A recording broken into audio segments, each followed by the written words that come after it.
All right, guys. Just want to let you know what's been going on here. I have 6 beds here available, actually 6, 7, 8 beds available for planting again. Now, if you live in the south, any of the southern states, you know you have 2 seasons for planting, spring and fall. And we are getting ready now for the fall planting. Here, what I did, I amended the soil again. These are brand new beds. I just started them this year. And compost, manure, and some minerals. I had my soil tested here. Found out my soil is really bad. And I had all these minerals sent to me. If you haven't seen that video of how to test your soil, I'm going to put that link up here. So anyways, I had my soil tested. I sent the soil to this company called AG Labs. And they told me what my soil needed. I sent my results to a company called fixmysoil.com. And they sent me all the minerals I needed for, I think it was 6,000 square foot garden. So I figured out per bed how much that's going to be, and it equaled out to like 13.5 pounds of minerals per bed. So again, I amended the soil with manure, compost. This year I'm adding a little peat moss in there, and that's not something you're going to have to do all the time, the peat moss, even the manure and the compost so much. But you want to get all that organic material in there so the roots have a good place to reach out and, you know, really grab all the nutrients. And the organic material holds moisture, so that's good. Even if your soil drains good, all that organic material holds moisture, so the roots will benefit from that. So I added the peat moss just now and a little bit of vermiculite. Vermiculite, you know, a lot of people use that in pots for, you know, potting mix, but it's a good idea to use it in your garden too, because that really holds moisture. You know, it really soaks up the water and it holds it, and when the root comes along and finds that vermiculite, it takes that moisture. I had a big bag of vermiculite. It was probably from the ground, it was up to here, probably about that big. Probably a good half bag each on each side here, each bed. Anyways, then I worked that all into the soil, and I am ready to plant. Here we had bush beans, so I'm going to plant bush beans again. They did really well this year, but unfortunately it gets too hot here in the summer, and then they kind of like die off. But we got tons of seed from them, and we had buckets full of green beans. Beautiful. They were delicious, and we froze them and had a good old time with those. But anyways, let me show you what else I've been planting here for the fall, and then we'll start planting the beans. All right, so this is my new tomato trellises. Back here, these are 4 tomato trellises I had. They're cattle panels, just like these. I was so happy with the amount of tomatoes we got this year. If you didn't see the video about canning tomatoes or making tomato sauce, I'm going to put it up here, where we got, I don't know, 35 or 33 pounds of tomatoes.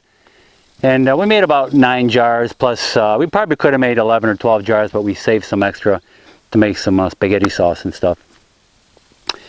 But we are so excited about canning.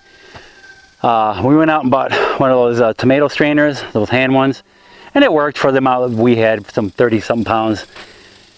But we're going to expand for the fall gardening. So we're going to have, I was going to tear those tomatoes out, but they're still producing, they're still doing really good. You can see here in this video that they're still putting out tomatoes. Not as good as they were earlier, but of course the heat here in Texas, it's getting hot here. Right now it's in the mid-upper 90s. We're getting close to 100 degrees every day. Hence the sweat. So I hate to take those down. We're just going to plant more And hopefully by fall we are going to have a lot more tomatoes. We found a farm close by here, real close, within 10 minutes, that it's got bushels and bushels of tomatoes, and we're going to buy a few bushels and we're going to start canning our own tomatoes. And next year I might even expand more, and we're going to do a lot of canning of tomatoes. But here, like I said, I planted these are all San Marzanos that are going to be grown here. And as the months progress, I'll keep you up to date on how these tomatoes are doing. Those are mostly all San Marzanos over there, except for the last row. They're more like Brandywines and little cherry tomatoes. And we have some other ones that are kind of small, medium tomatoes. I didn't know they were that small, but they're about that big. They're called Marglobes. Some are a little bit bigger, but not much bigger. Of course, again, the heat is really taking a toll on them right now. So, we're going to grow tomatoes like crazy here, and we're going to do a lot of canning this fall. So let me show you what I've done here. All right, so over here, next to my tomatoes, I got corn. I got 5 rows of corn. These are called Incredibles. If you watched my earlier videos, I told you how absolutely sweet these are, but they're also creamy, like texture. So they're sweet and creamy, and they're just absolutely wonderful. They're incredible, all right? But that's what they're called. They're called Incredibles, and they did pretty good this year.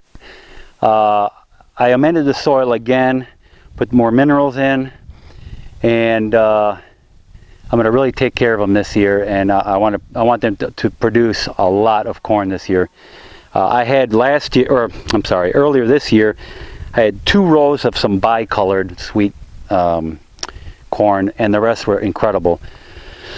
The bicolor didn't do so well. In fact, I didn't get any. There was some malformed corn growing on it, and it just didn't do well. The Incredibles did pretty good, very good, in fact.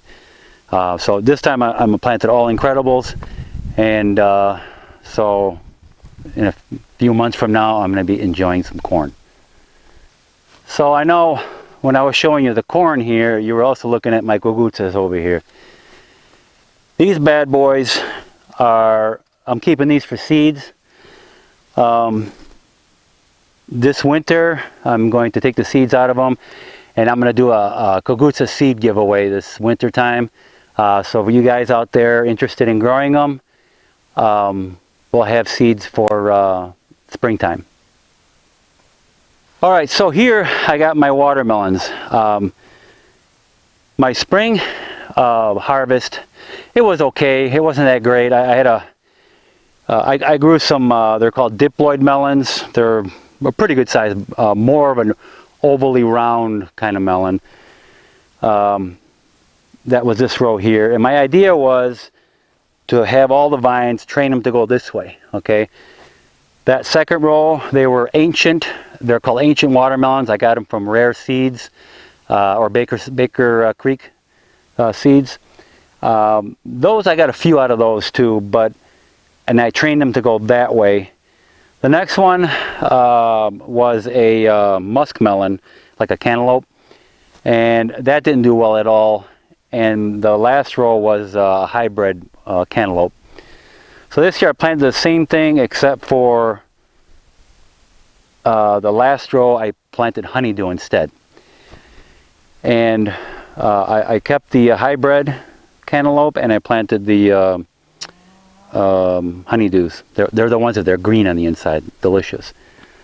But anyways, the mistake I did is I planted them all, cut the grass short, and when the vines started growing, the grass started growing, and once the vines came out here, I couldn't cut the grass anymore. So the weeds choked out the watermelons. I got a few out of them, but not as many as I could have got. This year it's going to be different. I'm putting this plastic down. Once the vines start coming out over here, I'm going to put another sheet of plastic down. It's actually a woven weed barrier cloth. I'm going to put all the links to all this stuff in the description below the video. So yeah, so my idea here is the vines, when they come out, they're going to just go on top of this weed barrier cloth, and I won't have to worry about weeds anymore. So again, when the weeds come out here, I'll just put another roll of this weed barrier cloth, and it'll just keep on going.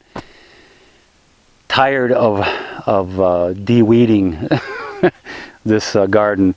I just want to be able to put my mower around here and just weed eat a little bit. Without, you know, getting really into it, you know. But anyways, and you can see here how they're doing. They're all sprouting up real nice. This is 4 days ago. About 4 days ago I planted, and actually 5 days. They sprouted out yesterday, I think it was, and they're doing really, really good. Really happy so far.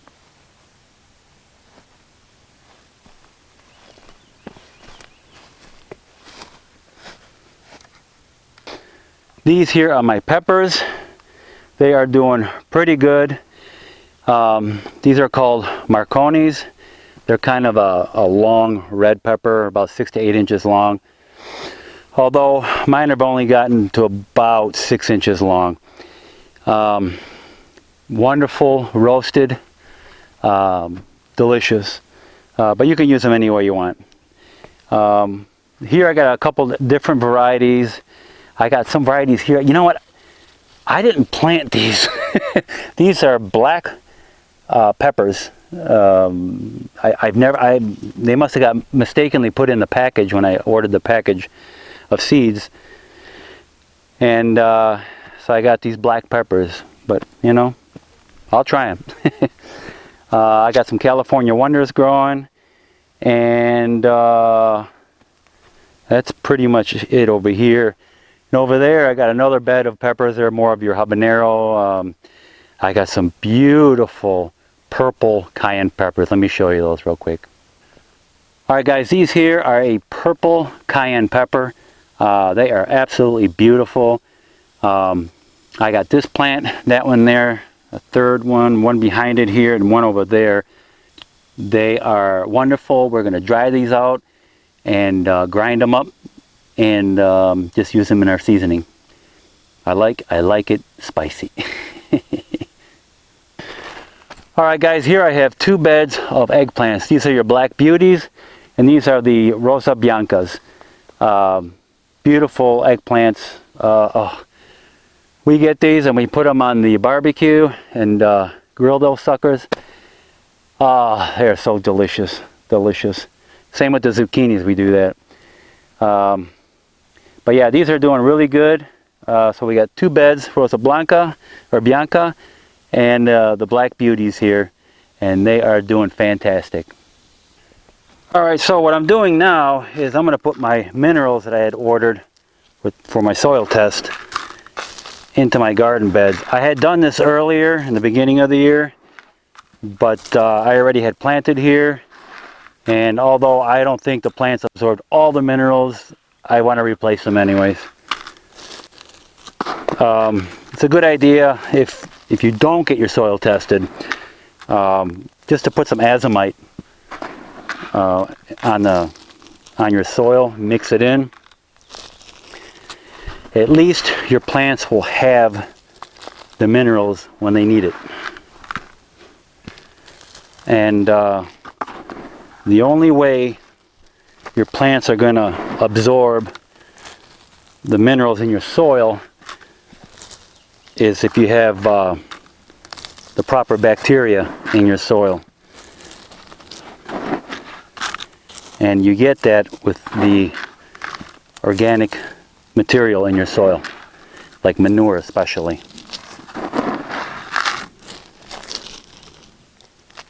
Yeah, that should do it.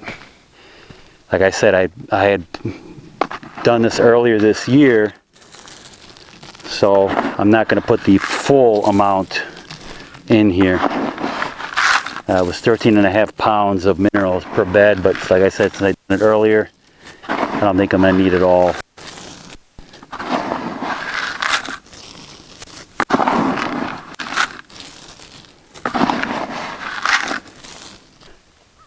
Alright guys, the next thing we want to do is just work in those minerals in the first top few inches of soil, couple inches.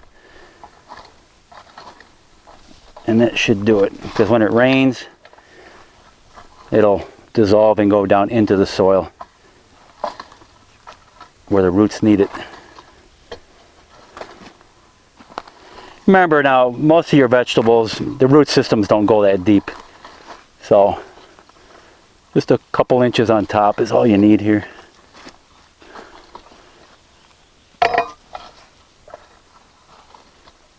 Unless you got carrots. Carrots, you want good soil, good raised beds, good organic material. Fortunately, I really can't have a raised bed on it. These are starting to get to turn into raised beds, but it's so hot and dry here in the summer that we don't get much rain in the summer. So we really can't have raised beds that much because the soil would just drain. We got to keep them as close to the ground as possible.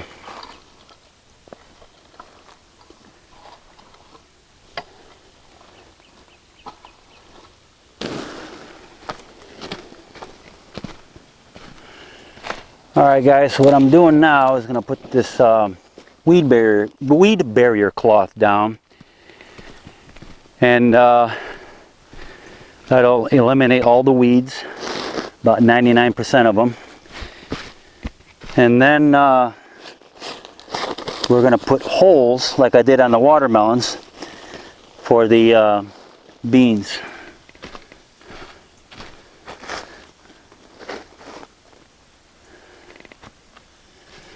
Now with the edges here, we're just going to tuck them in on both ends and put the stakes down to hold the weed barrier cloth down.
Alright, so I got the weed barrier cloth all stapled down and secure, and those lines that they give you on these is very helpful. They're a foot apart. So we're going to have 4 rows of bush beans, and I'm also going to put them a foot apart this way. So what I did is I laid a tape measure down here, measured my total length, and then subtracted the total, how many feet or how many plants I'm going to have here. So it's 13 spaces, and then figured out I needed 8 inches per side of space. So we're going to start our first hole here, and then a foot from there all the way down, and when we get to that last hole I should have the same distance on the other end. Get yourself a propane tank like this, and what we're going to do is we're going to burn a hole every foot along that tape measure, on this line here, and according to every foot on that tape measure. And the holes are going to be approximately 3 to 4 inches in diameter. That's all we need.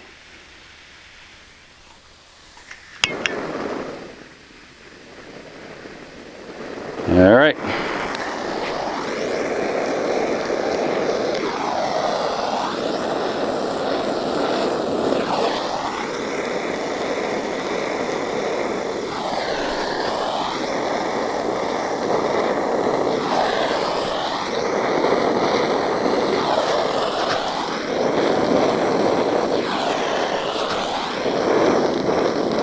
And when you burn them like this, the ends won't fray.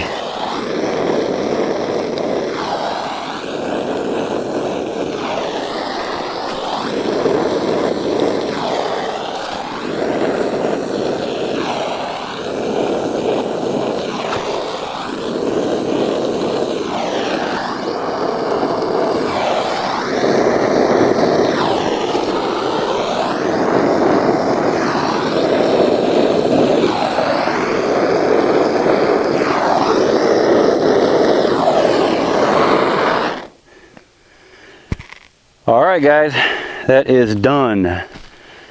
I had a little mishap over here.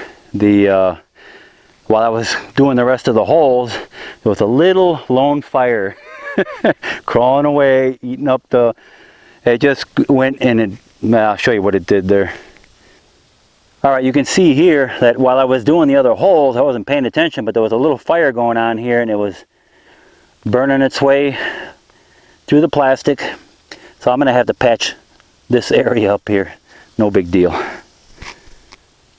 Alright guys, so I'm pretty much done here. The only thing left I have to do is to plant my seeds. Very simple. You just get your seeds and you start putting them in each hole that you burned out. The plant comes up.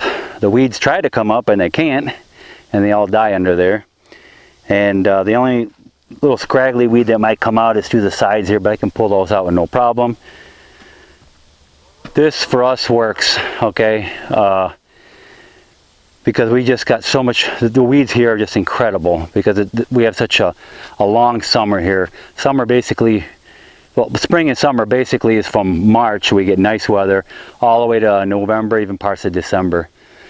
So the weeds are just very prolific here. So guys, that is about it. I hope you enjoyed this video, and I would appreciate it if you like and subscribe to my channel. Check out our Amazon store in the link below. A lot of the stuff that I got, the weed barrier cloth and anything else, I'm going to put in the description below the video. Alright guys, and where to get it. And thank you for watching, and I will see you guys in the next video.